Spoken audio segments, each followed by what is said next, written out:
Досым, білесің бе? Бүгін ол сенің ертеңің. Я біртүрлі естілер. Бірақ ертеңгі жетістікке бүгінгі күннің әрекеті керек. Жетістік жолында қиындықтар міндетті түрде кездеседі. Бірақ Мағжан Жұмабаев арыстандай айбатты мен жастарға сенемін деп бізге айтты емес пе? Мейлі барлығы саған қарсы шықсын. Сен жеңесің. Мына сен. Мына сен. Себебі Алла қолыма көтере алмайтын жүк бермеймін деді.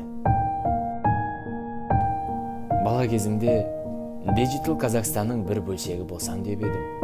Бірақ біз ойлағандай бәрі оңай емес. Әрі қарай тоқтамай даму үшін атуға түстім.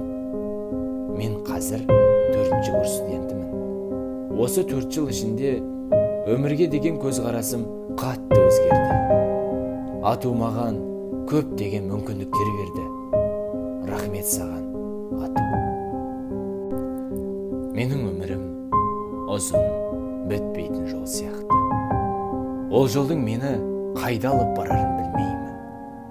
Мақсатым осы жолда тоқтап қалмай даму.